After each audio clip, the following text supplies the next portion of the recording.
Dirt in December, a new term to all of us just 3 years ago, now a national phenomenon. This week, thousands of dirt racing fans will converge on downtown St. Louis with one thing on their mind: racing in December. Cody Sommer has changed the way we look at big events, and this year will be no different. We will see super late models and open wheel modifieds return to the 5th Mile Oval inside of America's Center in downtown St. Louis. Kevin and Tammy Gundaker will oversee the construction of a dirt track that will host a new visitor this year, the Open Wheel Midget.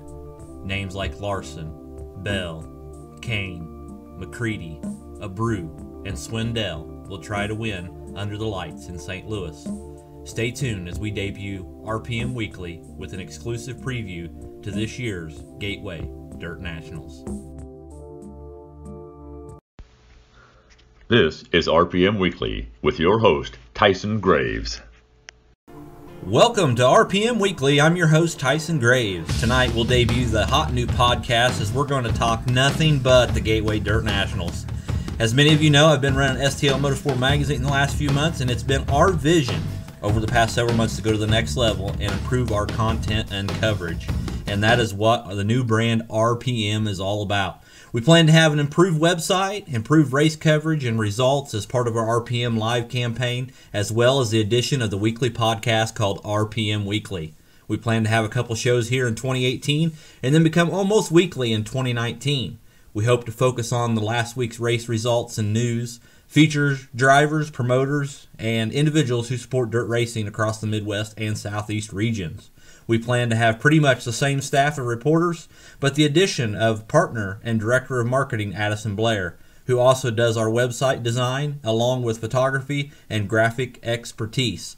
So week one here of RPM Weekly, we're going to look back to last year's Gateway Dirt Nationals, and we're going to talk with a couple of the winners here just a little bit. We're going to take a peek at the schedule of events. We're going to talk about move-in day on Wednesday, kind of what all goes on there. We're going to look at this weekend's events. We're going to have on the phone with us, we're going to talk to Ray Bollinger out of Kewanee, Illinois, last year's open wheel modified winner. And we're also going to talk with Bobby Pierce out of Oakwood, Illinois, the winner of last year's 30,000 to win late model race. And we're actually going to feature Cody Sommer, the mastermind behind the Gateway Dirt Nationals. He's going to talk about some things that are important to him about this event, and we're going to look at those midgets coming in. And then we're going to close out this week with a roundtable discussion. We're going to bring on Addison Blair, which I said is our co-founder of RPM. We're going to bring on Cole Perkins and Trevor Gonzalez, two of our reporters that work down in the South, and we're going to give our predictions of what we think might happen this week at the Gateway Dirt Nationals.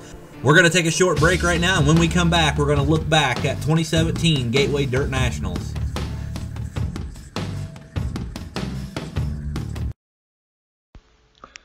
You're listening to RPM Weekly's preview of the Gateway Dirt Nationals, presented by Burromax.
It's here, the new and hottest growing media outlet in the Midwest, Racing Performance Media. With the best race reporters in the country, RPM wants to be your source for all your dirt racing updates. With live social media updates, pictures and interviews from the biggest races in the country, to in-depth results and race recaps on our website, RPM is your one-stop shop to satisfy your dirt racing cravings.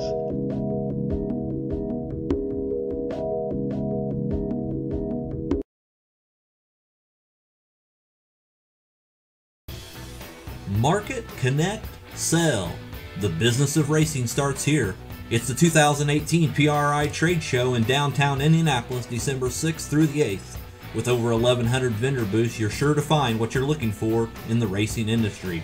2019 begins with the Performance Racing Industry Show, downtown Indianapolis, December 6th through the 8th. Be sure to visit performanceracing.com for all your show details.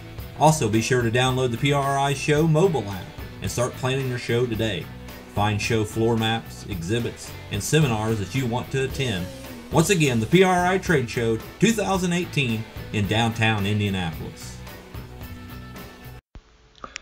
You're listening to RPM Weekly's preview of the Gateway Dirt Nationals, presented by Burromax.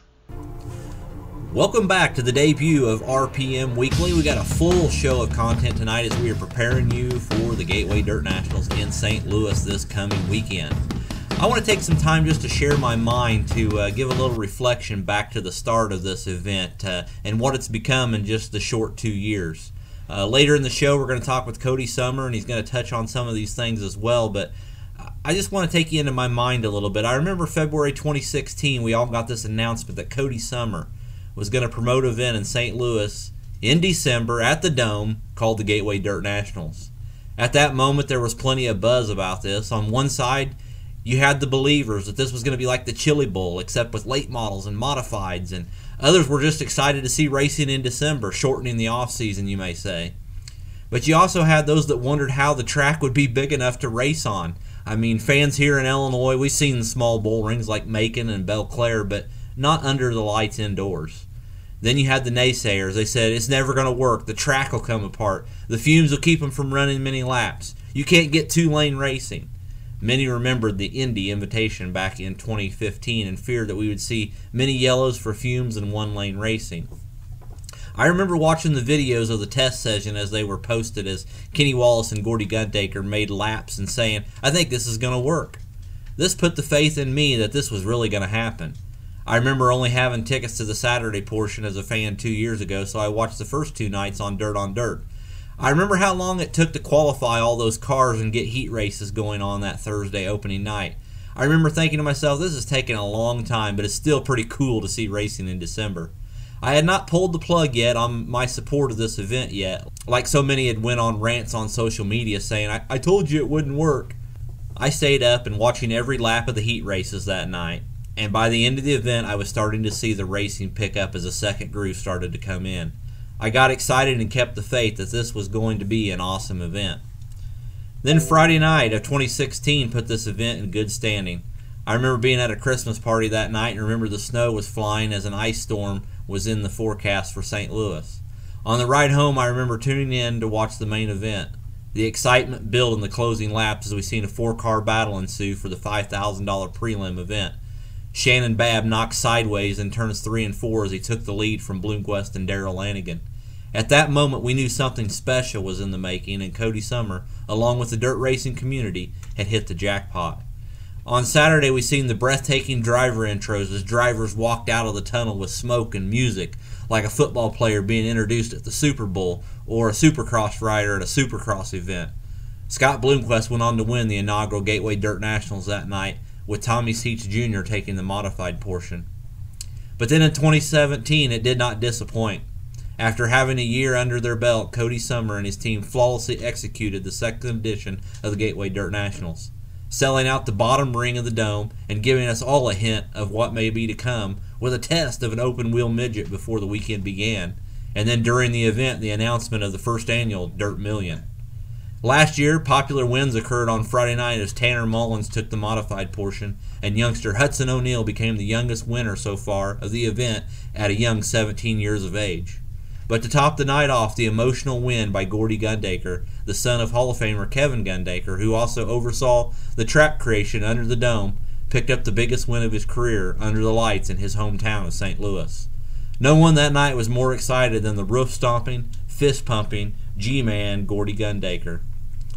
This was just a preview of what was to come on Saturday. A chilling pyro show and driver introductions made the hair stand up on the arms of everyone inside the America Center. The 5th mile racing surface was in the best shape it had been all weekend, and we look forward to multi-groove racing to settle the battle for an increased $30,000 payday. What a battle between Tanner English and Bobby Pierce, two youngsters in the sport in opposite grooves, nearly running side by side for many laps. I remember standing in the infield in amazement as I watched Shannon Babb use the top side to rip through the field, taking no prisoners as he knocked the right rear deck off his car, getting as high as second place before sliding back a couple spots at the finish. This race was proof that we can have exciting and unpredictable racing indoors. Bobby Pierce went on to pick up the $30,000 payday, and Ray Bollinger picked up the biggest win of his career, netting the $10,000 payday. I don't know about you, but there is nothing like the atmosphere inside the dome during the Gateway Dirt Nationals. I could not be more excited about attending this event this coming weekend. So what's going to happen this year? Who knows? I'm sure Cody will have some surprises up his sleeves for us, but I cannot wait to see what comes Saturday night. So like we said, everything kind of gets kicked off this week on Wednesdays when everything starts. We're going to take a quick look here at the order of events.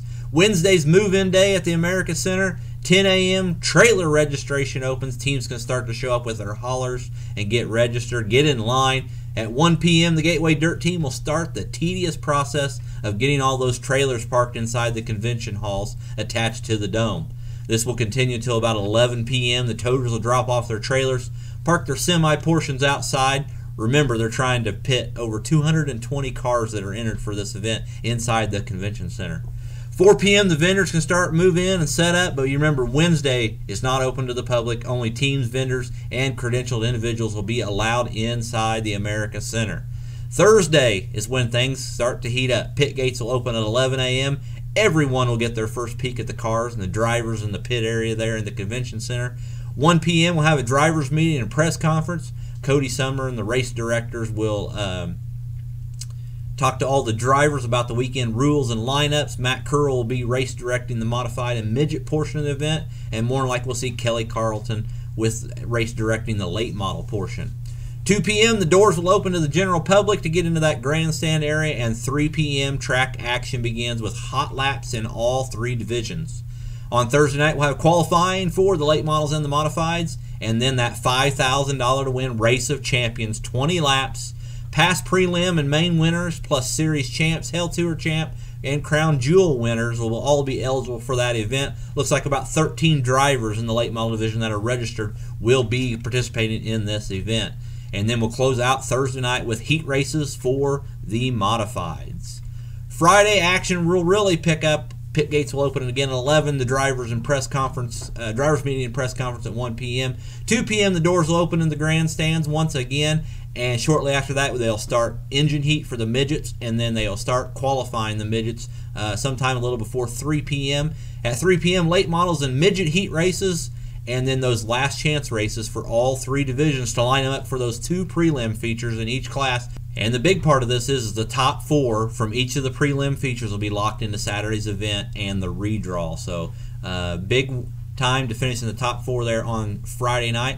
And then Saturday, the final day, 11 a.m. the pit gates open once again. 1 p.m. will be the drivers meeting and press conference. 2 p.m. the doors will open, and then at 3 o'clock sharp, those last chance qualifiers in all three divisions will happen.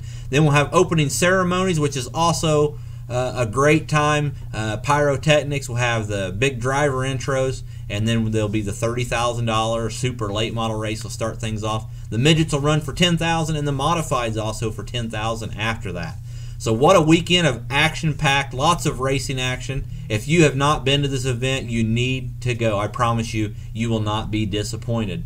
All right, we got a lot to cover here tonight on the show. We are going to head to a commercial break, but when we come back, we will be joined by last year's modified winner of the Gateway Dirt Nationals.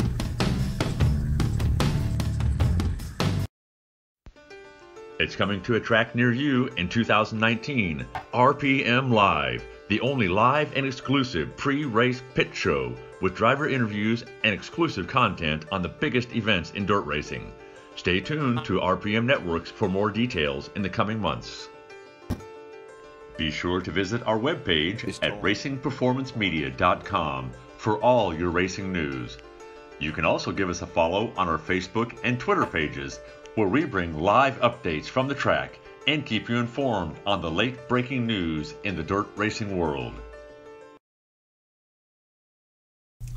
The Dirt Disciples for Christ mission is to reach out to America's youth with God's love and guidance. The youth will learn about Jesus Christ, how he died on the cross and rose again to give us eternal life. Here at Dirt Disciples for Christ, we focus on teaching the youth about Christ, while at the same time allowing them to be part of something larger than themselves, teaching responsibility, commitment, courage, confidence, determination, and teamwork. The lessons learned here can be applied to their everyday lives. From the joys of accomplishment and success to the disappointments of failure and setbacks of both life and racing, we teach that God will see us through all our trials and tribulation on and off the track. All of this is done by engaging them in building, maintaining, and crewing of a super late model dirt car. We hope you decide to join us as we are changing America's youth for Christ one lap at a time. Alrighty, welcome back to RPM Weekly, and we're ready for our first ever guest interview on the show. With us now is going to be last year's winner of the Gateway Dirt Nationals in the Modified Division, the driver of the number 77 UMP Modified. Out of Kewanee, Illinois, Ray Bollinger. This year he had finished 8th in UMP National points. He had 16 feature wins, 2 of them on the Summer National Tour, and 7 at his favorite track, Spoon River. So we got Ray here on the phone. How's it going tonight, Ray? Not too bad, Tyson. Not too bad at all. Just got back in Vegas. Good weekend. Alrighty, so a lot of people might not know this. Last weekend you went out to Vegas and ran an IMCA Modified during the Duel in the Desert. What was that experience like this weekend? No, it was a little different. The motor's a little less horsepower than I'm used to. But all in all, after we kind of got the car figured out there, we moved forward, and they were happy with the performance. So looking forward to going back there next year. We learned a lot, and we do better next year for sure. What's for some of the fans that might know, what's the difference really between a UMP Modified against an IMCA Modified? The IMCA, they're typically in a crate motor, so a lot less horsepower compared to like our UMP. I like my UMP mod's about 720 horse, so that's pretty much the majority of it. Smaller tires, harder tires, I believe. So it's still racing though, good time, and it's. Anytime you're behind the wheel, it's fun. So, alrighty. So now we're going to shift our focus to Gateway. Last year, he was able to pick up the feature victory there, but the Dome, it's a whole different atmosphere. I mean, there's nothing like it in racing. I said, what's it like when you pull through that tunnel? You go out there on the track. Is there anything like it in racing? Not for me. Before this, it was surreal. You go up, I still get goosebumps. Knowing I won it, and just getting the invite to come back again. There's just nothing with all the fireworks going, the flames going, the crowd cheering. It's cool. It's just magical. Yeah, I can only imagine what it's like to walk out that smoke tunnel. I mean, you have to feel like a supercross rider or something like that. Yes, definitely WWF, something like that. So, have you been working on your driver interview driver intro for this year? No, I think last year they really didn't do too much for the modified as far as their songs, and they kind of had a pick choice there. But the late models kind of had it all. That I don't know. I just see my dance move when I come out there next time, I guess. All right. So how did it feel last year? You're inside this dome. There's over 20,000 fans there. What was it like to pull in to Victory Lane and pick up the biggest payday of your career? Special. I had a lot of my friends and family there. I went there with just telling them, if we just make the show with this field of cars, it'd be great, and to get in there on the top 8 for the redraw, and me and Kenny Wallace stand there last. I got to draw 7th. He got to draw 7th. I got to draw 8th, and we kind of jokingly kidded around that what are we going to do if the 1 and 2's left over. And by the time we got through top 6 drawing, 1 and 2 were left in the pill draw there. So it was a good time. Yeah, I remember being there last year. I remember after you guys drew those, you guys were on the front row. I remember taking a picture of you two. And I know you guys are good friends, so it had to mean a lot to you. Yeah, yes, definitely. And just starting up front there, it's crucial. We had a good car. I fell back to like 3rd or 4th there for a while. So, I know that once I kind of got the car back under me, I knew I had a winning car, and I had the same setup for this year. I wrote down all the notes. We took real good notes afterwards, so hopefully we can put it right back there in Victory Lane. Are you going to be taking your same car from last year with you? It's an Impressive, not the exact same car. I sold that one, but I got another one, Jumper's Impressive cars. I'll be taking up there, so the notes will fit. Same car. He builds a good quality car, so I'm sure we can do it again. Alrighty, so if you follow you on social media and Snapchat, you'll see there's some big things happening with Ray Bollinger Racing. First off, how's that new race shop you've been working on building? Oh, great. I was down there today. We're kind of planning a little garage break-in party this Saturday, actually, so for the friends and sponsors and everybody that's helped out on it. We are kind of doing another reveal, too. I bought a lethal chassis here last weekend and brought it home, and we're going to debut it out there in Florida for Speed Weeks, and kind of got all my sponsors and stuff. They want to come see it, so it's gonna be neat with the new garage and the new cars sitting there. Of course, that's, like I said, I still have the Impressive chassis there. I don't want to let that go, but I'm just excited for this year. New things, you know. Yeah, well, like I said, if anybody follows you on social media, also seeing that you brought home the new lethal chassis. So why are you adding the lethal chassis to your arsenal? You like to just have both of them sitting there for whatever track you're going to? Yeah, kind of. I've been friends with Strimmy there for quite a while. You know, we kind of started being pretty good friends down there at Speed Weeks last few years, and I just see there's a lot of good things coming out of these cars, and I know it down there on the bigger tracks of Speed Weeks. You know, him and Nick Hoffman and all them guys they're out there, they're up on the wheel and always out front. So, you know, it's just going to be good for our team and to get out there and try them too. So, all right, we're gonna be excited to see that. So the plan is then for you to go back to Florida to Speed Weeks. I know you enjoyed yourself down there last year. Yeah, it's, you know, we kind of, everybody says you go down there for the racing, but we go down there for the sun, fishing, you know, all good friends. We have people coming from Arkansas, good friends, you know, everywhere. You know, when you get down there, it's just a different group. They're around the Midwest. It's just nice to go back and see them again. Alrighty, so what drives Ray Bollinger? What makes him want to get behind the wheel of a race car?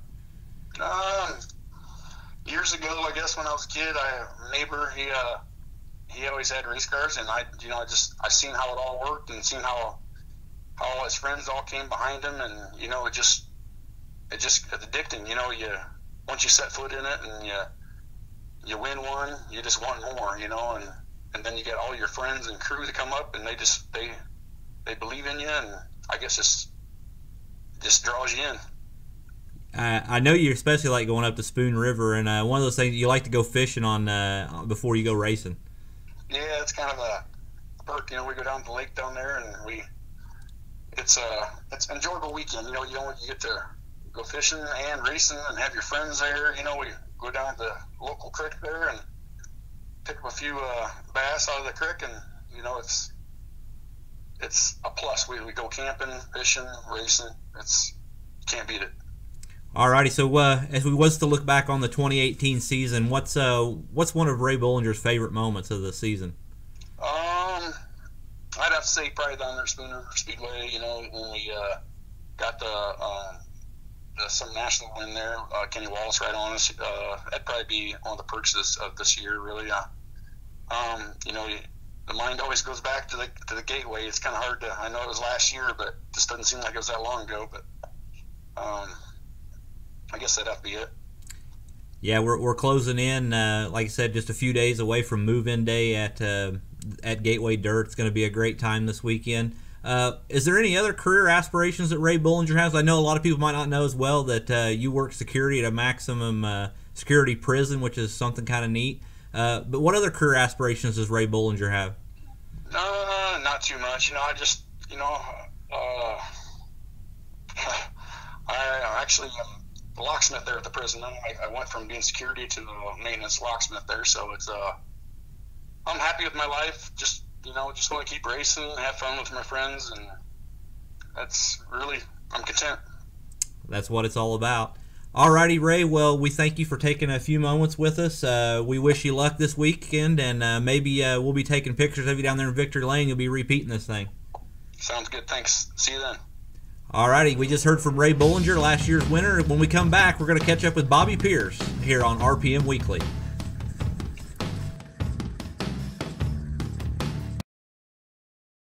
Buramax is a St. Louis, Missouri-based industry leader in recreational vehicles and power products. Our focus on quality and safety makes our feature-rich products unmatched in terms of usability, ruggedness, and above all, enjoyment. Buramax mini bikes are the best way to get around the pit area at the Gateway Dirt Nationals in St. Louis. These electric mini bikes are the choice of many race fans, drivers, and even last year's winner Bobby Pierce used his Buramax during driver introductions. After getting around the dome, use it in 2019 at your local track or for recreational fun with the family. With our training wheels, even younger and beginner riders can join in on the fun.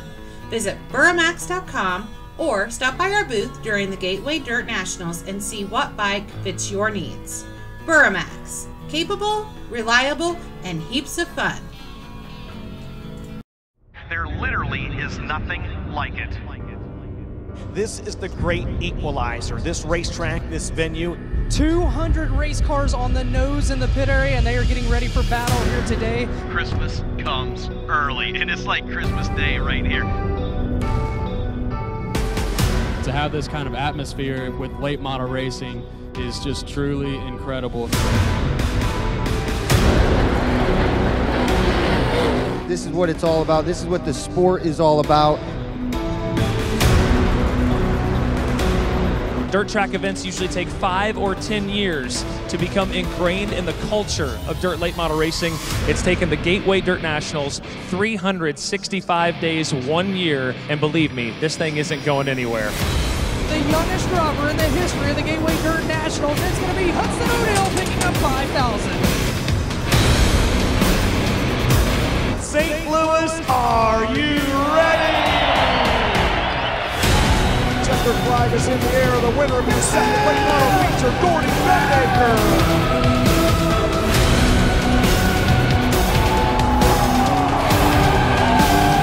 Oh, what a battle partner in the back of English. Bobby Pierce around the high side. Will he retake the lead? Yes, sir, he will. What a show. 12 laps to go here at the dome. Pierce at 32. English at 96. Out of Oakwood, Illinois, Bobby Pierce wins the BP Racing Fuels Gateway Dirt Nationals.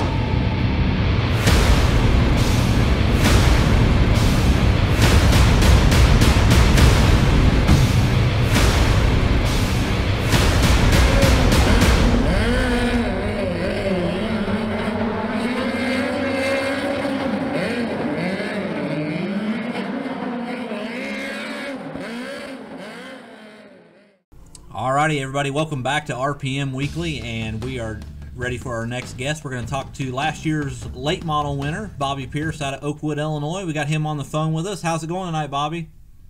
Pretty good. Just watching the football game right now as I'm talking to you. Alrighty, so first off, you hope you enjoyed your vacation that you just got back from, and what was it like this year to compete full season on the Lucas Oil Tour? It was a lot of fun, and it was a great experience running that whole tour. We were able to win 4 races, and heck, just about won almost every single big race. It seemed like we were always up in contention to win, and had some bad luck, falling out a few races here and there, and that really hurt us in points.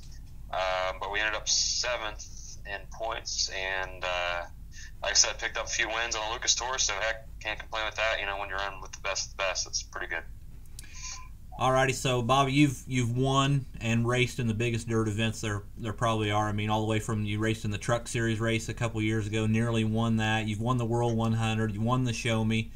So all those events are big, but what's so unique about the Gateway Dirt Nationals that kind of separates it from the rest? Yeah, well, it's the only indoor race that late models and modifieds can run, and that atmosphere there is phenomenal. When you can go there and watch a race, I advise any fan, if you haven't been there yet, you got to go there, and I bet you'll probably keep coming back to it. It's just such an awesome sight. It makes it kind of feel like a motocross race or something, or watching monster trucks in there. You kind of get that same feel with the amount of horsepower that's going around there at one time. It's just a really cool event, and Cody Sommer, he does a heck of a job putting that thing on, and every single person that helps out and all the sponsors they get. Hopefully that thing can keep going and getting bigger and better as it goes. And this year with the midgets, you can't miss that for sure. I think they're going to put on a pretty good race. And for me to run all 3 classes, I'm going to be super busy, but it's an opportunity that I couldn't turn down. Just be first off, I think I'm the only driver that's been at every single one of Cody Sommer's races, and now I'm doing all 3 classes. That's pretty cool. Alrighty, Bobby. So last year you won the late model portion of the event. It was supposed to be your last ride in the Pierce family ride. In that moment last year when you stood on top of your car there in the middle of the dome in victory lane, what was going through your mind?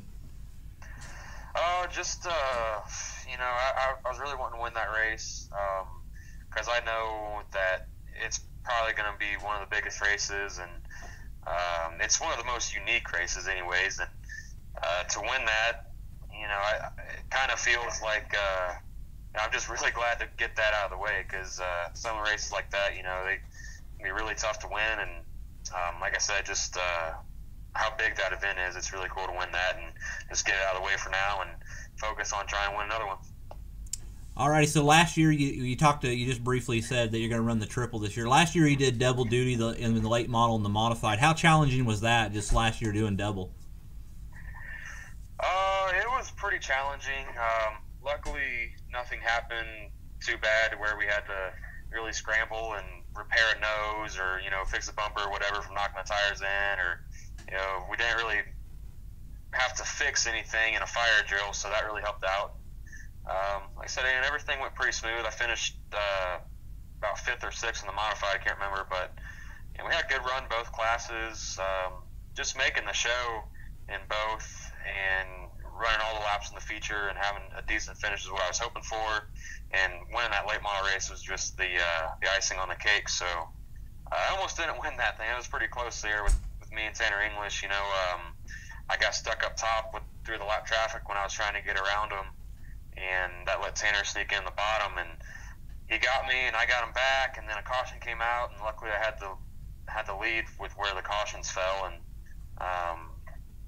just was lucky enough to hang on to that one. But definitely having all 3 classes, I'll be super busy, and hopefully everything goes smooth again. I know that midget's going to be a pretty big learning curve for me, and I'm probably not going to finish very well in it, but heck, if I can make the feature, that's probably going to be, that'd be like winning the feature with the amount of cars that are like top-notch cars that are going to be there. So it's basically like racing against the A through the B main at the Chili Bowl, so it'll be pretty tough. Yeah, I tell you what, it's unheard of doing the triple. It's going to be interesting to see what happens. Can you tell us what kind of led to doing this, and who are you driving for in each class? Yeah, I got to give a big thanks to Dave Mitchell, let me run in his modified. He owns Trent Young stuff, and they got Pierce cars, and he's been running really well the past couple years in it. And then I got to give a big thanks to Scott Ronk and Parker Price Miller, let me run their midget. It was kind of weird. They when that Indy Invitational deal came around, I got an invite for it. I don't know how, because I didn't race midgets, never have. And so I got an invite, and I needed to find a ride for it. And Scott, which is Parker's dad, he messaged me and was like, "Hey, would you like to drive our midget there?" I was like, "Well, heck yeah, I guess I'll do that." And the Gateway deal came around with the midgets this year, and he sent me another message, and here we are. Alrighty, so yeah, you're talking about the Indy Invitational. You drove back there in Indy a couple years ago. How hard is it going to be to go from out of the late model into the midget into the modified? How tough and challenging is that going to be? Well, first off, I have my girlfriend Maddie. She's going to be, I guess, the person that helps me, know the schedule and where I got to get to when I got to be there. Not sure how that's going to go. It's, sometimes you're pretty worried about trying to just figure out what you need to do with the car, but I'll be pretty busy getting to the next car. And I got my little Burromax electric bike, and I'm probably going to make a little basket that goes on the front of it so I can just throw my helmet on and gloves in there and drive over to the next car and get in and go. But, there's a lot of races going on throughout the day, and I'm sure I'll have plenty of time. Just the main thing will be probably not being able to watch the races, throughout my other races. Last year I was kind of worried I wouldn't be able to watch much, and yeah, I was able to get away every now and then, watch some races, and get back and do what I need to do with the cars, and then get in and go. But now that we're throwing another class in there, it'll be a little tough, and I've also got to be in the midget, like, I think every day at 2 o'clock to get engine heat. So we'll see how it goes. It'll be tough. Do you think it gives you any kind of advantage, or is there really anything that crosses over? I mean, as far as, you know, learning the track conditions and what maybe lines you need to run? Yeah, I mean, heck, definitely anywhere you go on dirt, you know, you want to watch the track, and like I said, anytime you can be up there watching the races, I think it definitely helps. You know, you get to see what the track's doing and what you need to do to your car and what you need to do as a driver. But if I'm going to be out there racing, I think that's should help me even more, you know, because I'll be out there racing on it instead of just watching. So I don't know. The biggest thing, you know, the midget, how small the thing is. You know, the late model modified, you got the wide wheelbase, and they're long and wide, and the midget's so short. It's kind of like you know, driving a little go-kart or something. It just reacts so quick to everything. I don't know. We'll see how it goes. Hopefully it's not too rough out there for the midgets. And if I can make all 3 shows, you know, that'll feel like a win for sure. Yeah, just think about this 3 driver introductions you got to come up with. You make all 3 shows. Have you got you a T-Rex costume? I know last year you wanted to walk out in the T-Rex costume. Yeah, I don't know. I need to put more thought into it, but hopefully, you know, 3 classes, I'm sure I could probably make at least 1 feature, and I'll have to think of something. We'll see what we do. Alrighty, so the Dunn Benson ride's all over. How comfortable are you now going back home, getting ready for the 2019 season? I know you're going to be getting ready. You're going to go to Arizona. Is there any plans to go to Florida? You talked about possibly going to New Zealand again. And so what kind of looks like for 2019 for Bobby so far? Yeah, we're going to be going to Arizona to start off with in our rocket cars. I'll have the Pierce car for Gateway just for there. I won there with it last year, and that way we can get our rockets ready for Arizona. Heck, it'll be pretty tough out there. I know Scott's going out there, and I've seen Hudson's going out there back from his surgery, but that'll be pretty fun. I was excited to go out there. Then after that, I'll probably be going to New Zealand, maybe. I'm still waiting on talk to them over there and see what we can do. But I know they talked about possibly wanting to have me back, and that'd be pretty fun to do again. And after that, it might be during Florida, so I don't know if I'll be able to make Florida, and I probably won't be racing Florida. If anything, I might go to watch. And after that, you know, don't really have any plans necessarily with the series, but probably Summer Nationals, you know, I definitely see myself running that. You know, definitely can't miss that. And with all the tracks being so close to me, and, you know, it's really a fun deal. You know, if you haven't ran the Summer Nationals yet, you can.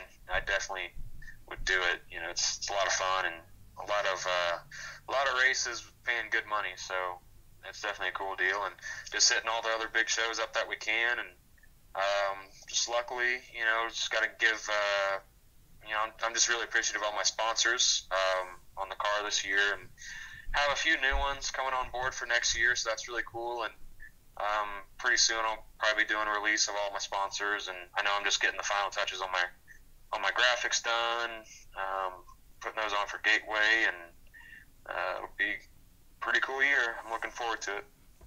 Alrighty, Bobby. Well, we appreciate you taking some time with us here, and we wish you luck coming up this weekend. Going to run the triple, and we hope that we're down there interviewing you after the races there when you put this thing in victory lane. Yeah, thanks, man. I'll be looking forward to it. Hopefully we can get this shirt that I'm working on with all 3 cars on it. That way, whether you're an open wheel guy or a fender guy, you know, person, whatever, you know, you can buy the shirt. It'll have all 3 cars on there, and like I said, if I can make all 3 shows, that'll be pretty cool. Alrighty, you heard from last year's late model winner Bobby Pierce, the driver out of Oakwood, Illinois. And when we come back, we're going to have our featured guest this week, Cody Sommer, the mastermind behind the Gateway Dirt Nationals. He's going to join us on the phone, and we'll be with him in just a moment when we return after this commercial break. It's here. the new and hottest growing media outlet in the Midwest, Racing Performance Media. With the best race reporters in the country, RPM wants to be your source for all your dirt racing updates. With live social media updates, pictures and interviews from the biggest races in the country, to in-depth results and race recaps on our website, RPM is your one-stop shop to satisfy your dirt racing cravings.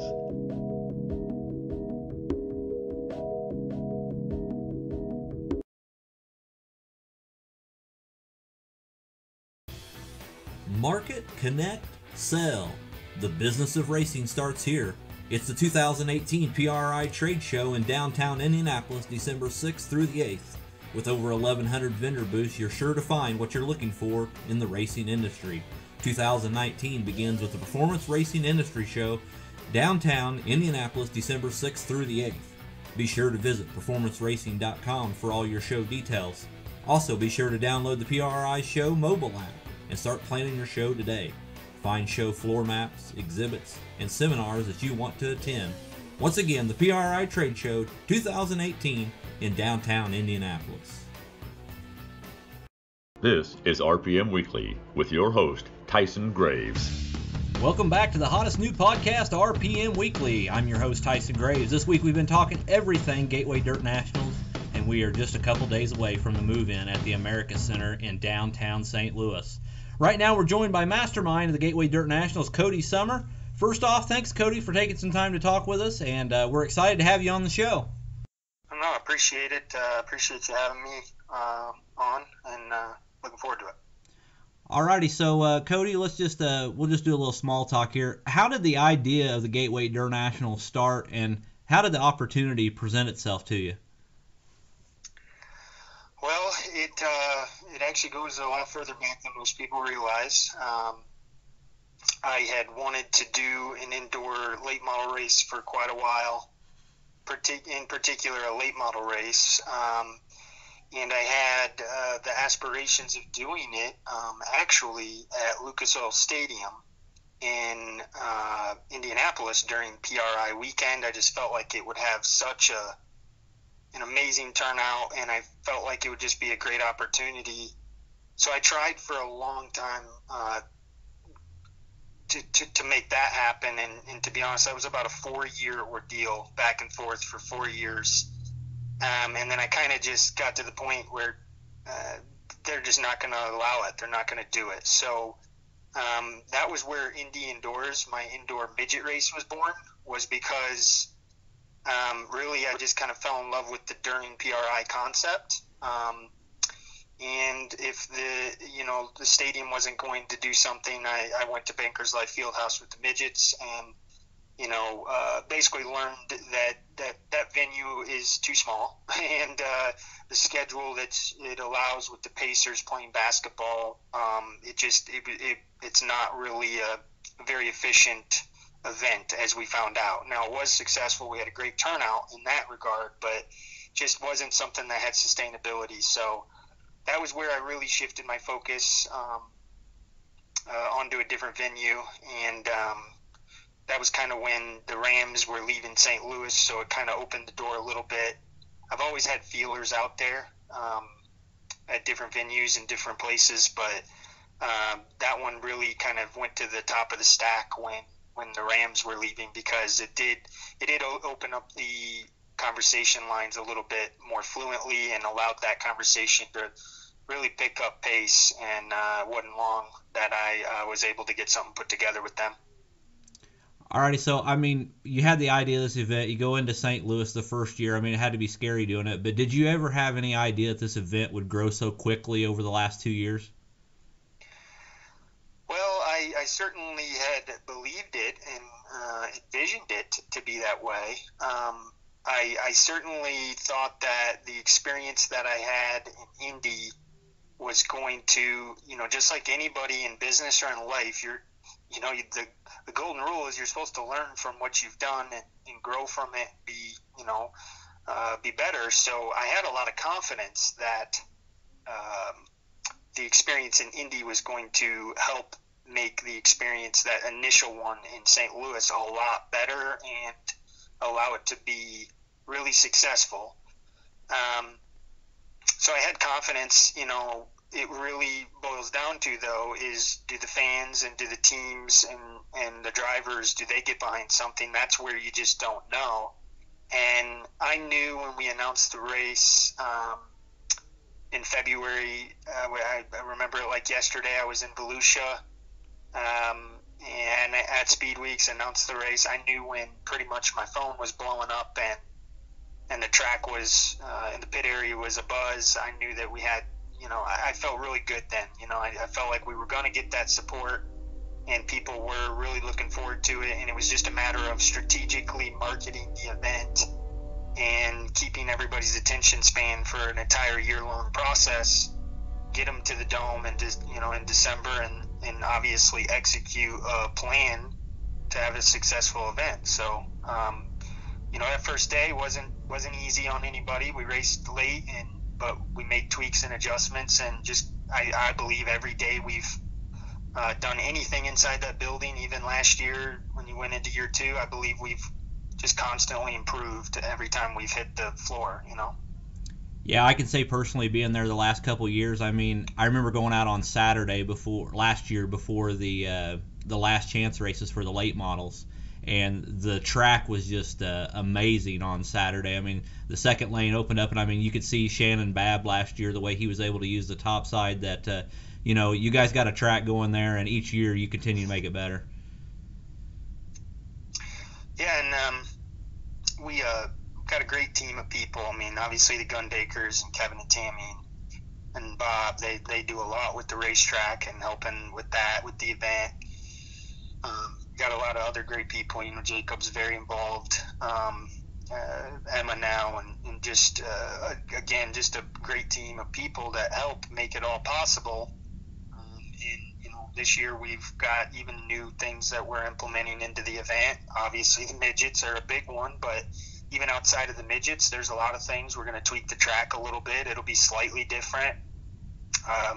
And even some of the fan experience things, we got a VIP room, and that's an opportunity to meet and greet some people. And again, just focusing on just making this event even bigger and better than what it has been. Yeah, I think a lot of the fans, they probably don't realize how much really goes into pulling off an event like this. I mean, you and I had a little small talk before we came on. About 60 days out, it just starts getting crazy for you as you guys start putting things together for this 3-day event. Yeah, it does. I mean, literally, every year I've adopted this kind of thing that we call 60 Days of Gateway. And if you didn't notice, you probably will after I say this, but those 60 days leading into the dome, our social activity, our web, all of our marketing outlets, everything picks up because we literally put together a 60-day calendar called 60 Days of Gateway, and it's very, very thought out.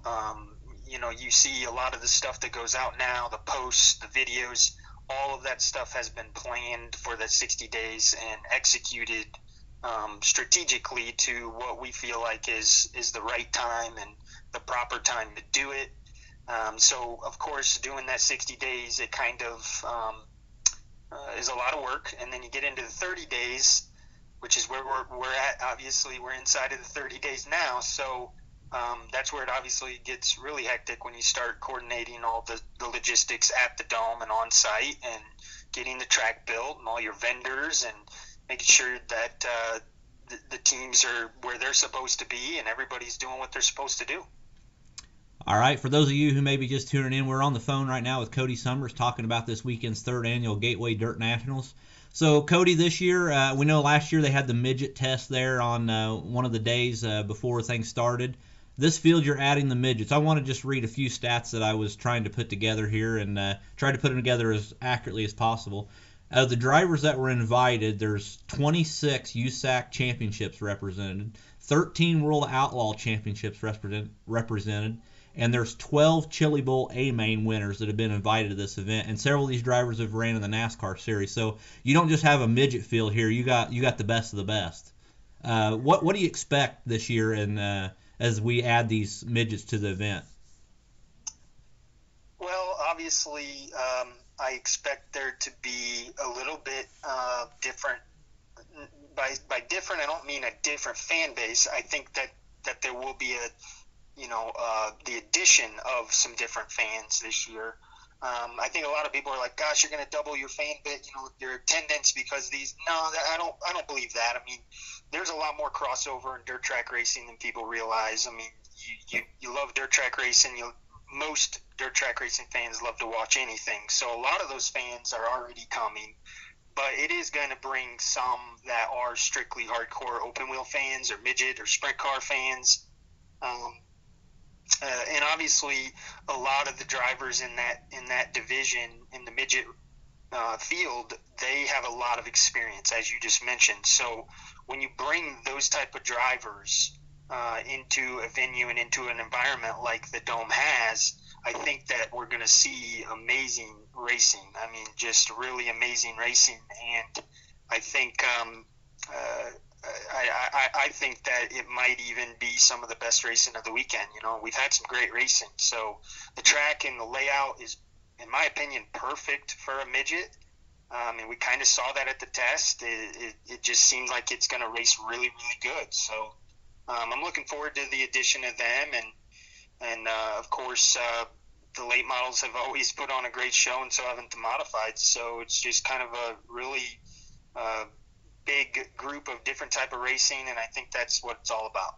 Yeah, I believe it. Everybody's excited to see what's going to happen with the midgets. So we've seen this event grow. We've seen the work you're doing at Mansfield, with the $1,000 to win or $100,000 to win sprint car race, the Dirt Million, the success of it this week, and now we see this new entity come out, DRA. What is DRA, and what do we expect to see next from Cody Sommer? Well, I can tell you I don't sit on my hands. That's for sure. I have a lot of, I'm 31 years old, and I have a lot of things that I still want to do. And the thing is you got to kind of sometimes walk before you run, and you got to kind of tee things up and get prepared and prepped before you can really do exactly everything that you want to do. So I guess what I can say is there's a lot more to come, and there's a lot more that I do want to do and will do. But some of those things take time and they take preparation, and really DRA is as simple as I can put it now. It is the entity that collectively is going to be the ownership of everything I do, motorsports, now and into the future.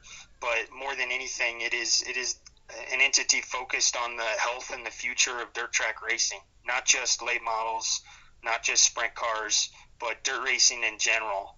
And really focused on that and exclusively that, the health and the future, bringing in better partners, better sponsors, more of them, I should say. We have a lot of great ones now, but bringing in more of a corporate environment into the sport, because I think that'll help grow it and help escalate it and put it into that mainstream spotlight. And it's not that there's not organizations that are doing that today, but I don't know that they're all doing it in the manner that's what maybe is best for everybody in dirt track racing.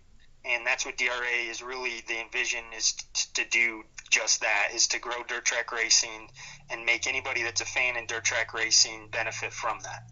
Well, I know a lot of people are excited to see what Cody Sommer will do next. I mean, the Gateway Dirt has been a success. The Dirt Million, Mansfield's been awesome out there. So a lot of people looking forward to see what happens from Cody Sommer. We want to thank you, Cody, for everything that you do for racing. Like I said, the Gateway Dirt Nationals has become a staple in just 2 years, and a lot of fans, they love to go down there before Christmas time and have some fun. Before we part here with you, we want to ask, since you've put on the Gateway Dirt Nationals to be the 3rd annual, what has been your favorite moment for Cody Sommer that you've had during the Gateway Dirt Nationals? Well, there's a lot of them, honestly, that stick with me, but I'm kind of wired a little bit differently than most people I know. I don't get overly excited. I don't get overly stressed. I take pressure very well. And a lot of times when there is pressure, I actually rise to, and I almost have a different demeanor than most people would expect with, call it a leader that's under pressure. I generally escalate my focus when I'm in that type of situation, and do whatever I can to call it be successful. And that's why the moment that probably sticks with me the most is really Friday of that first year, when we had just an amazing race. It still gives me kind of goosebumps to this day. There was still a lot of speculation at that point of whether it would work or not for everybody else. Now, again, like I said, for me, I had a lot of confidence, and I knew that we could do it. But that being said, there was thousands of people there that were not sure. And Friday is when I was able to, just like everybody else that was working hard that weekend, that was when we were able to look up and hear that crowd noise and look at their reaction and go, okay, we made it. You know what I mean? That was the we made it moment. And that's one that's going to be hard to top because of all that pressure leading in. And it wasn't just pressure on me, it was pressure on my entire team. It was pressure on Kevin and Tammy and Bob and Jacob and just everybody involved in the event. It was pressure. And that was the moment where we all were able to have a little bit of relief. And I remember leaving there that night and going and having a beer with the team, and it was just a different moment. And obviously we came back and went right back to work for the Saturday, but I'll never forget that Friday where Shannon Babb won, of course, and it was a four-way battle, whatever you want to call it. It was just very hectic, and it was just an amazing race. Yes, it was. Watching the hype video this year that you guys have been playing over and over, I mean, that thing just gives me chills just watching it. There's nothing like being in the Dome at St. Louis. I hope everybody gets tickets, goes out this weekend, supports this great event. It is the most awesome event that I can't explain it. But we want to thank you, Cody, for taking a few minutes with you. We know you're very busy, and we're thankful that you were able to get away for just a few minutes and give us some insight. And we wish you luck on this coming weekend during the Gateway Dirt Nationals. Thank you. Appreciate it. Alrighty, coming up next, we're going to go to our roundtable discussion with some of our reporters. We're going to talk everything Gateway Dirt Nationals and give you a few little things that we think might happen this week. And we'll be right back on RPM Weekly. There literally is nothing like it. This is the great equalizer. This racetrack, this venue. 200 race cars on the nose in the pit area, and they are getting ready for battle here today. Christmas comes early, and it's like Christmas Day right here. To have this kind of atmosphere with late model racing is just truly incredible. This is what it's all about. This is what the sport is all about. Dirt track events usually take 5 or 10 years to become ingrained in the culture of dirt late model racing. It's taken the Gateway Dirt Nationals 365 days, 1 year, and believe me, this thing isn't going anywhere. The youngest driver in the history of the Gateway Dirt Nationals, it's going to be Hudson O'Neill picking up 5,000. St. Louis, are you ready? Chester flag is in the air. The winner of the second late model feature, Gordon Bettmaker.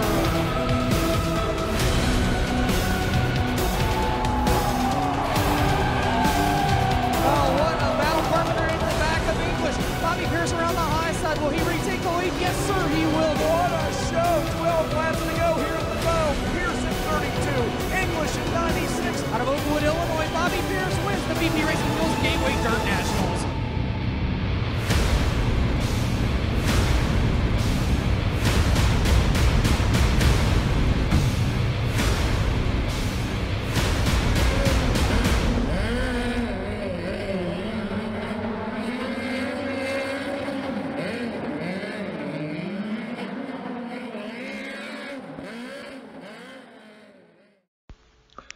You're listening to RPM Weekly's preview of the Gateway Dirt Nationals, presented by Burromax.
Alrighty, welcome back to RPM Weekly, and we got one session left here tonight before we leave you tonight. It's our roundtable discussion. We're going to bring on three of our top reporters here. We're going to bring on Addison Blair, who is co-founder and director of sales and marketing for a new RPM. How's it going tonight, Addison? Oh, great. Alrighty, and we're also going to bring on Cole Perkins. He's a race reporter for RPM from down in the Carolina area. How's it going tonight, Cole? Pretty good. And our last but not least, Trevor Gonzalez from Georgia. How's it going tonight, Trevor? It's going pretty good, living the dream. All right, so glad to have you guys on tonight. We're going to talk a little bit Gateway Dirt Nationals. Of course, this is the third-year event. You guys have, of course, I don't think Trevor and Cole's been there. Addison was there the very first year. But what's been your favorite moment so far in the first 2 years of the Gateway Dirt Nationals? We'll start with you, Addison. I would venture to say the Friday night race with Shannon Babb, not only because I'm a big fan, but because, you know, it was a guy I watched growing up racing, and to spank the field like that, just the way it finished out, that was my favorite by all means. Yeah, it was definitely a good race. How about Cole? What's been your favorite moment so far? Well, I've never been there before, but probably my favorite moment would be the first year when the cars first hit the track for hot laps, just to see all of Cody's hard work. He made it happen, and it was cool to see it all unfold the first year. Yeah, definitely. It's cool just to see cars on the racetrack in December. It's just unbelievable. What about you, Trevor? I know you watch from a distance, but what's been your favorite moment you've seen so far? Yeah, you're right about watching from a distance. Of course, I've never made a trip out there, but kind of piggybacking off a Cole, it's just one of those things that you never thought was going to be possible, and Cody and the guys did hard work and made it possible, and it just looked really neat, and it was a completely different atmosphere than any other dirt track race, you know, so like the driver intros and everything like that and how the format was, it was just very entertaining, and it was a very good track, so. Yeah, I tell you what, I remember the very first year I went as a spectator, and I remember I just had tickets for Saturday. I remember going and sitting down, and I'm like, this is crazy, a track indoors. And, you know, it reminds you a lot of Macon because it's about the same size, just the banking's not quite as big. And then hearing those cars turn the first laps and knowing that, you know, we're racing indoors and that it worked. It was amazing what Cody and them put into it. So that's probably going to be my favorite moment, is just realizing that, hey, we can race in December. All right, so this year we got the addition of the midgets. That's going to be a major storyline this year. But what are some of the things that you guys will be looking forward to in this year's event? We'll start with you again, Addison. I guess, yeah, with the addition of the midgets, I'm kind of interested to see how they operate, mostly with the push starting, because, you know, with the last 2 years they've had staging outside of the racetrack, and, you know, with the midgets now you got to push start them, and how are we going to get, you know, make it efficient where you're push starting everybody and, you know, making it still flow. Yeah, that's definitely going to be a storyline. I've kind of thought about that a little bit in the back of my head, so it is going to be interesting, yes, to see what happens with getting these midgets going. What about you, Cole? What are you looking forward to this year? With the midgets specifically, just the field of guys that were invited. You know, it's the best of the best from midget guys, and you got a lot of sprint car, winged and wingless, and a couple NASCAR guys, so. And just with those group of drivers, it's just so wide open since this is the first time the midgets have been there. So I think it'll be up in the air who really has the advantage going into the weekend and who comes out with the win. Yeah, just like I talked with Cody a little bit earlier on the show, I believe it's 13 Chili Bowl A main winners in this field that were invited. So it's not just your local midget show. It's the best of the best in the country. All right, what about you, Trevor? What you looking forward to about these midgets joining this year? Well, obviously, we've had the modifieds and the late models there both for the past 2 years, so the midgets' first year is huge, and it's just one of the most prolific fields that you've ever seen that are expected to be there. I mean, just like late models and the modifieds, but the midgets are going to add something because we've never seen them race on the track, unlike the modifieds and the late models, so they can have different setups and run different lines, and they're also smaller as well, so you can have more on the track, and it should be very interesting. It'll be very entertaining. Yeah, I tell you what, you know, they make the Chili Bowl work out there every year in an indoor track, so it's going to be cool and different to see some midgets on a different size and a different configuration of a track. All right, so now we're going to go around the horn. We're going to pick some drivers to keep our eyes on for the weekend. This could be from any class. And each one I want you to elaborate for a couple sentences why you think this is someone to watch. So, Addison, we'll start with you. You got a couple drivers that you're looking forward to keep your eye on this weekend? Oh, gosh. Well, I tell you what, in the midgets, Christopher Bell, he's always a favorite to win in the midgets, I think. Modifieds, I'd like to see one of the Illinois boys do it again, like Ray Bollinger or Crazy Kenny Wallace. And then the late models, that one's a hard one too. I think I'm going to be biased here and say Shannon Babb again, just because he's been my guy. But those would be my three. All righty, how about you, Cole? So for the late model, I'm going to have to go with Scott Blomqvist. Another guy to watch would be Bobby Pierce. This is his first race back with his family-owned equipment. So I think that, since he won it last year, I think he'll be one to watch again this year. For the midgets, all the Keith Coons midgets are probably going to be the most dominant guys. With all the success they have at the Chili Bowl, and the Chili Bowl, I guess, closely resembles the track size of what Gateway's like. So I think all those guys, Rico Abreu, Christopher Bell, Kyle Larson, are all going to be ones to watch. And for the modifieds, I guess Mike Harrison. Now, I don't really keep up with the modifieds too much, but when I was on the Hell Tour, it seemed like Mike Harrison won every other night, so I think he'll continue that success this weekend. Next weekend. All right. How about Trevor? What do you got for this week? Well, I've never really been to a modified or into modified. Obviously, Ray Bollinger is a very big name, as well as Kenny Wallace, but one guy I'm going to be watching, he's really, really successful in a modified and just started racing full-time late model, and it's Nick Hoffman. I think he'll do well as well as Timothy Colt. He's a late model racer as well, and he's shown that he's had success in the modifieds. And in the midgets, like I said, it's just a toss-up there. For some reason, I don't know why, but I have a good feeling that Rico Abreu and Chase Briscoe can do something if they end up showing up. And then for the late models, there's not really many guys from the southeast where me and Cole are from that are going to show up there besides Bloomquist.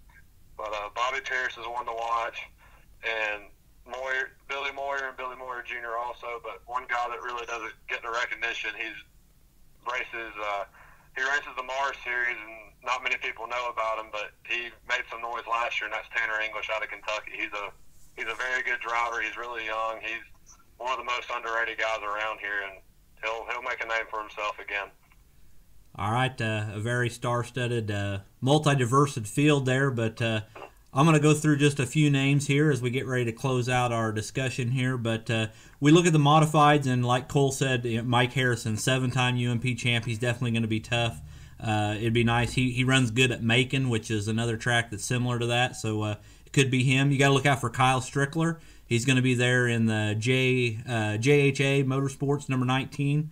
And, of course, Trent Young, the American Modified Series champ. But I'm going to pick Kenny Wallace to win. He's going to win in St. Louis. He just quit TV. He's going to go dirt racing, and I think Kenny Wallace is going to pick up the big win on Saturday night. For the midgets, I'm going to look at Kyle Larson's definitely. He's a very versatile driver. I think he'll be somebody to watch. Rico Abreu, somebody who's won the Chili Bowl before, will be tough. But I don't want to count out Logan Seavey. Logan Seavey just picked up the USAC championship. He could be a good one, but my pick's going to be Christopher Bell. That guy adapts wherever he goes. He's won the Chili Bowl the last couple of years, so I'm going to look for Christopher Bell to be hoisting that trophy on Saturday night. And then as we go to the late model division, oh my. I want to give a shout-out to a couple crate guys that's going to be there. Trevor Gundaker and Logan Roberson. He won a big crate race just a couple weeks ago. It'll be interesting to see these guys running with the supers. But I'm going to say that Bobby Pierce and Gordy Gundaker is going to be the guys to watch. Gordy picked up the Herald Review 100 win this year at Macon, a similar track, and he won a prelim here last year. And then, of course, Bobby Pierce, the defending champ, he'll be tough. But I'm going to go with Addison on this one. I think Shannon Babb's going to be tough to beat. I think Babb has had a great season, and he could be the one to beat on Saturday night at down in St. Louis. Well, I appreciate you guys joining here with the roundtable discussion. We're going to hear a lot of you guys on RPM Live coming up this next year. So I want to thank you, Addison, Cole, and Trevor, for being with us. And you guys got any last thoughts? Start with you, Addison. It's I don't know. I'm not going to be there, so I'm a little salty over that. But just having fun. That's what it's about, is having fun in December. All right, Cole, you got any last words to say? I think this year is wide open, every class, every division, so it's gonna be pretty interesting. All right, how about you, Trevor? Well, I'm not going to get to go, so just like Addison, I'm pretty salty about that. I wish I could, but honestly, adding the midgets class is just upping the ante and making this more prestigious event year after year. And of course, it's only the third year of being in existence, so everyone's going to get better. So this one's going to be better than last year and the year before. All righty, well, we thank our roundtable discussion here for being with us. You're listening to RPM Live, sponsored by Burromax. We're going to go to a commercial break, and we'll come back with some closing comments for this debut show of RPM Weekly. It's here, the new and hottest growing media outlet in the Midwest, Racing Performance Media. With the best race reporters in the country, RPM wants to be your source for all your dirt racing updates.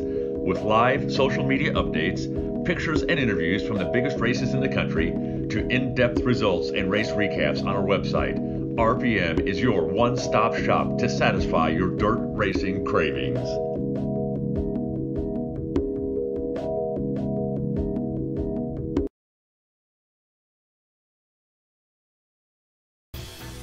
Market, connect, sell. The business of racing starts here. It's the 2018 PRI Trade Show in downtown Indianapolis, December 6th through the 8th. With over 1,100 vendor booths, you're sure to find what you're looking for in the racing industry.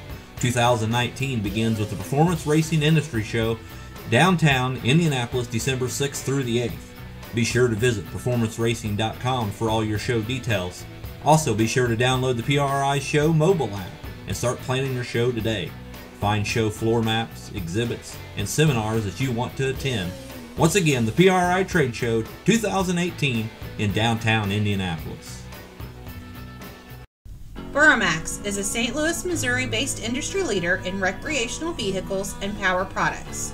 Our focus on quality and safety makes our feature-rich products unmatched in terms of usability, ruggedness, and above all, enjoyment. Burromax mini bikes are the best way to get around the pit area at the Gateway Dirt Nationals in St. Louis. These electric mini bikes are the choice of many race fans, drivers, and even last year's winner Bobby Pierce used his Burromax during driver introductions. After getting around the dome, use it in 2019 at your local track or for recreational fun with the family. With our training wheels, even younger and beginner riders can join in on the fun. Visit burromax.com or stop by our booth during the Gateway Dirt Nationals and see what bike fits your needs. Burromax, capable, reliable, and heaps of fun. Welcome back to RPM Weekly. Wow, what a show we've had tonight. We want to thank all of our guests for the time they spent with us. We talked with Ray Bollinger, last year's Gateway Dirt Modified winner, Bobby Pierce, last year's Gateway Late Model Section winner, and we also talked with Cody Sommer, the man behind the vision of the Gateway Dirt Nationals. We also want to give a shout out to Jacob Nord for all he does alongside Cody Sommer to promote this event. And we also want to give a shout out to all our reporters who participated in the first ever round table discussion here on RPM Weekly. And this all would not be possible without the support of Burromax, the hot new all-electric mini bike company in St. Louis. These bikes will fill the pit area this weekend during the Gateway Dirt Nationals, and if you have not picked up one of those bikes yet, you do not know what family fun you're missing. So stop by their booth this weekend when you're inside the America Center. We want to invite you to tune in next week as we will recap all the action from this week's Gateway Dirt Nationals. We'll share some follow-up words from the winners and some overall thoughts about how we think the weekend went. We will also preview the PRI Trade Show in Indy. We are all excited to see those schedule reveals, and next week we will talk those silly season rumblings that are going around. Who's going where, who's driving for who. We'll try to guide you to what's happened and what's we see coming on the horizon. And we'll also be joined by some series and race directors in the racing world. Chris Tilley is going to join us to talk about the Mars Series and preview the release of their schedule and the Southern National Series. Scott Davies, the new race director at Midwest Street Stock Championship, will join us, and we'll hear the heart of the new All-Star Circuit of Champions director, Eric Walls. We thank you for tuning in tonight, and I'm sure that you want to follow us this weekend, as our RPM networks will keep you up to date on all the happenings in St. Louis with pictures, updates, driver pit interviews, and we'll have all the complete results on our website, racingperformancemedia.com. For all of us at RPM, we wish you a good night.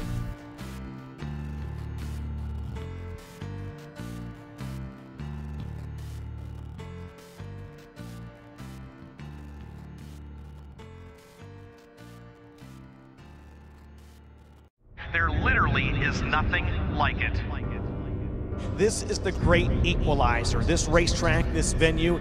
200 race cars on the nose in the pit area, and they are getting ready for battle here today. Christmas comes early, and it's like Christmas Day right here. To have this kind of atmosphere with late model racing is just truly incredible. This is what it's all about. This is what the sport is all about. Dirt track events usually take 5 or 10 years to become ingrained in the culture of dirt late model racing. It's taken the Gateway Dirt Nationals 365 days, 1 year, and believe me, this thing isn't going anywhere. The youngest driver in the history of the Gateway Dirt Nationals, it's going to be Hudson O'Neal picking up 5,000. St. Louis, are you ready? Checker flag is in the air. The winner of your second late model feature, Gordon Beckbaker.